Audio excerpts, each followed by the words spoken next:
शायद ये उपाय आप सभी लोग जानते होंगे। एक गुप्त दीपक जो पूज्य गुरुजी ने आषाढ़ मास के महीने में पड़ने वाले गुप्त नवरात्रि की रात्रि को करने के लिए कहा था। ये गुप्त दीपक गुप्त क्यों कहा गया है, इसके पीछे का कारण क्या है, वो सभी कारण पूज्य गुरुजी ने शिव महापुराण की कथा के दौरान बताए थे। आषाढ़ मास में पड़ने वाले गुप्त नवरात्रे कोई छोटे मोटे नवरात्रे नहीं, सावन से पहले पड़ने वाले वो विशेष 9 दिन हैं, जिन 9 दिनों में आपकी बड़ी से बड़ी कामनाएं पूरी होती है। और पूज्य गुरुजी ने इन गुप्त नवरात्रों की रात्रि को करने वाला एक सबसे अचूक उपाय, जो कि आपको अपने ही घर में एक कोने में गुप्त रूप से एक दीपक जलाने वाला उपाय करना होता है। पूज्य गुरुजी ने कहा था कि चाहे कुछ करो या ना करो, जिस घर में ये गुप्त दीपक जल जाता है महाराज, उसके घर में अगर किसी तरीके की कोई नकारात्मक ऊर्जा हो, किसी तरीके से किसी ने कोई अभिचार कर्म करके रखा हुआ है, जिससे आपके घर में सुख नहीं, शांति नहीं, धन को लेकर के समस्याएं बनती हो, या फिर व्यापार घाटे में जा रहा हो, परिवार के जो बच्चे हैं वो गलत रास्ते पर जा रहे हैं, बीमार रहते हो, दवाइयां असर ना कर रही हो, एक के बाद एक समस्याएं जब आपके घर में बने, तब गुरुदेव ने कहा था कि इस गुप्त दीपक को आज की रात्रि अपने घर में जलाना मत भूलना। और गुरुदेव की कथा से सुनकर और समझकर इस पूरे उपाय को बहुत ही आसान भाषा में आप सभी शिव भक्तों को बताऊंगा। परंतु उससे पहले आप सबसे बस एक प्रार्थना है कि जो भी भक्त पहली बार आए हैं, चैनल को सब्सक्राइब जरूर से कर लीजिएगा और वीडियो को लाइक करके महादेव का कोई सा भी प्यारा नाम कमेंट बॉक्स में लिखना बिल्कुल भी मत भूलना।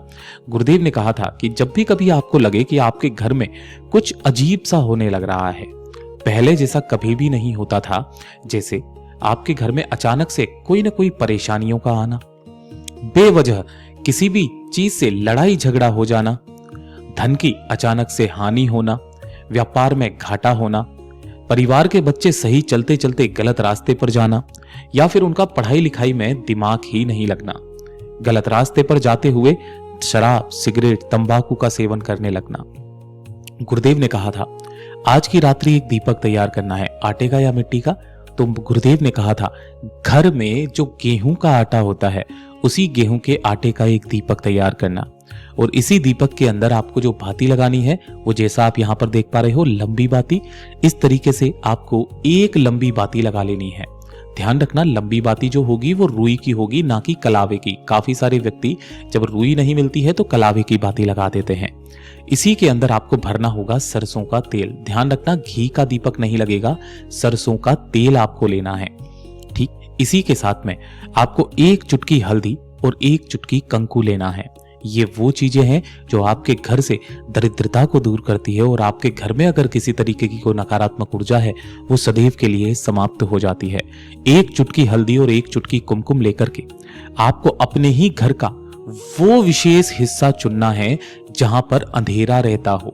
ध्यान रखना, जहां पर कभी भी कोई कार्य आपने ना किया हो, वहां पर आप बहुत कम जाते हो, एक ऐसी जगह आपके घर की चुनना है जिस कोने के अंदर आपका अंधेरा रहता हो। उस वाले जगह पर पहुंच करके आप सभी लोगों को सबसे पहले उस विशेष स्थान को किसी भी गंगा जल को लेकर के और गंगा जल से, स्वच्छ जल से धोकर के साफ कर लेना है। ध्यान रखना, किसी भी एक कोने को आपको गंगा जल से, स्वच्छ जल से धोकर के साफ कर लेना है।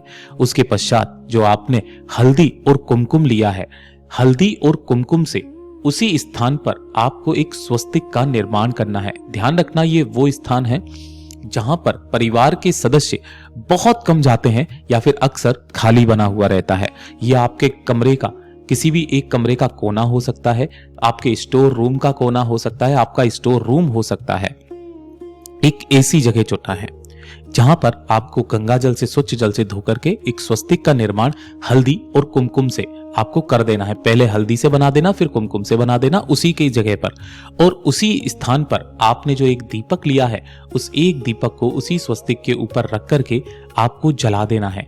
जलाते समय आपको महादेव से कामना करनी है कि महादेव, मेरे घर में अगर किसी भी तरीके की कोई नकारात्मक ऊर्जा है जिसकी वजह से मेरे परिवार की उन्नति, तरक्की रुकी हुई है, कुछ चीजें जो मुझे जीवन में लिखी हुई हैं जो किसी कारणवश नहीं मिल पा रही हैं या रुक रही हैं, मेरे बनते बनते कार्य बिगड़ रहे हैं, तो उनकी कामनाओं की पूर्ति करें।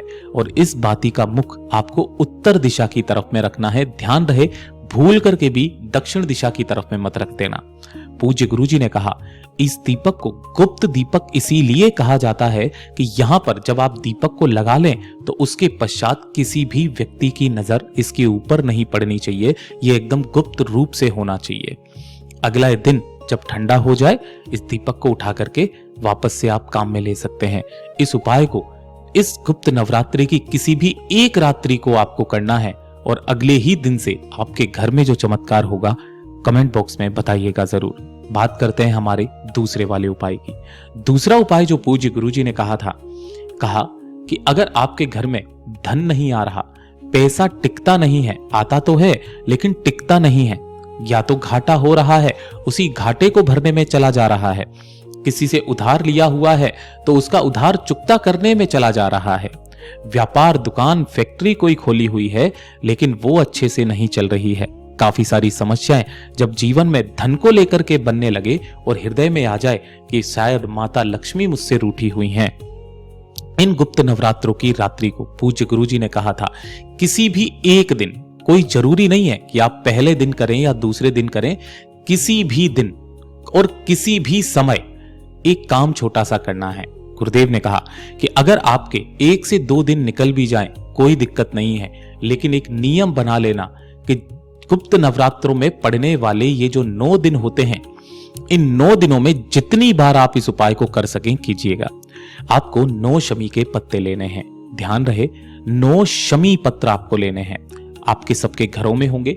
यहां से तोड़ना, ये जो पूरा गोले में बनाया गया है इसे ही एक शमी का पत्ता कहा जाता है। 9 शमी के पत्तों के साथ 1 लोटा शुद्ध जल अपने घर का तांबे के कलश में लेना है। इन्हें लेकर के आपके घर के आसपास जो भी भोलेनाथ का मंदिर है, शिवालय या शिवलिंग हो, उसके पास में आपको चले जाना है, चाहे सुबह शाम, दिन में, रात्रि में। अगर किसी कारणवश आप शिवालय नहीं जा सकते हो, गुरुदेव ने कहा आपके घर में जो शिवलिंग विराजित है आप उस पर कर लीजिए। घर पर अगर शिवलिंग भी विराजित नहीं है तो किसी भी गमले में एक पार्थिव शिवलिंग का निर्माण करके भी आप इस उपाय को कर सकते हैं। लेकिन ध्यान रहे, सूर्यास्त होने के पश्चात ही आपको यह उपाय करना है, उससे पहले नहीं करना है। जैसे ही आप यहां पर पहुंचेंगे, सबसे पहले 1 लोटा शुद्ध जल जो आपने लिया है, अपना नाम, गोत्र और अपनी कामना कह करके पहले 1 लोटा शुद्ध जल समर्पित कर देंगे। जल समर्पित कर देने के पश्चात आपने जो 9 शमी के पत्ते लिए हैं, एक एक शमी का पत्ता उठाकर, सारे एक साथ नहीं, एक एक शमी का पत्ता उठाकर महादेव की शिवलिंग पर आपको समर्पित करते चले जाना है। किनके नाम से? माता हेमवती के नाम से। ये माता हेमवती कौन है? माता हेमवती मैया पार्वती जी का ही एक स्वरूप है, जिनका मात्र स्मरण करने मात्र से, ये जो आषाढ़ मास के गुप्त नवरात्रे होते हैं या सावन से पहले पड़ने वाले गुप्त नवरात्रे होते हैं, गुरुदेव ने तो यहां तक कहा कोई से भी नवरात्रे हो, चाहे गुप्त नवरात्रे हो, चाहे चैत्र, चाहे शारदीय नवरात्रे, माता हेमवती का स्मरण करके जो आप उपाय करते हैं, उस उपाय का फल 100 गुना बढ़ जाता है। बस जितनी बार भी आप इस उपाय को इस गुप्त नवरात्रों में कर सकें कीजिएगा। गुप्त नवरात्रे खत्म होने तक आपकी धन की समस्याएं धीरे धीरे करके समाप्त होना शुरू हो जाएंगी। पूज्य गुरुजी का बहुत अद्भुत और अचूक उपाय है, जरूर कीजिएगा। और विशेष मनोकामना पूर्ति का एक सबसे अचूक उपाय पूज्य गुरुजी ने बताया कि अगर आपकी कोई विशेष इच्छा है, कोई विशेष कामना है, आप चाहते हैं कि आपकी नौकरी लग जाए, आपके बच्चों की नौकरी लग जाए, आपका कोई व्यापार है जो शुरू हो जाए और शुरुआत से ही आपको किसी भी तरीके का कोई घाटा ना हो, किसी एग्जाम को लेकर के कोई नौकरी के लिए है, एग्जाम पास हो जाए, या कोई कोर्ट केस कचहरी में कोई फाइल अटकी हुई है, कोई केस चल रहा है, उसमें आपको सफलता मिल जाए, तो आपको 7-7 दुर्वा के 11 बंडल बनाने हैं। कितने? 7-7 दुर्वा के 11 बंडल बना लेना है। उन्हीं 11 बंडल को आपको एक माला के अंदर पिरो लेना है। यह माला कोई जरूरी नहीं है कि आप सफेद धागा ही लो, आप मोली, कलावा, लच्छा कुछ भी ले सकते हैं। ये 11 बंडल, ये एक बंडल में 7 दुर्वाएं हैं, इसी तरीके से 11 बंडल की आपको एक माला बना लेनी है और 1 लोटा शुद्ध जल अपने घर का तांबे के कलश में लेकर आपके घर के आसपास जो भी भोलेनाथ का मंदिर हो, शिवालय, शिवलिंग हो, किसी भी समय गुप्त नवरात्रों के किसी भी एक दिन आपको करना है। किसी भी एक दिन, कोई जरूरी नहीं है कि आपको पूरा नियम बनाना है। यहां से लेकर के इस दुर्वा की माला को महादेव की शिवलिंग पर इस तरीके से आपको पहनाना है कि जलाधारी से लेकर शिवलिंग के ठीक शीर्ष से होते हुए इस जलाधारी के बिल्कुल अंतिम बिंदु तक जा पहुंचे, और वो दुर्वा की माला अपनी कामना कहकर के जो भी भक्त समर्पित करता है और एक लोटा शुद्ध जल अपनी कामना कहकर के आ जाता है, महाराज ये 11 दुर्वा का जो आपने माला बनाई है इसका भाव सावन आने से पहले प्रकट जरूर होता है। पूज्य गुरु जी के ये सभी उपाय बहुत ही ज्यादा खास और अद्भुत हैं, जरूर कीजिएगा। वीडियो पसंद आए तो लाइक करना, चैनल को सब्सक्राइब जरूर कीजिएगा।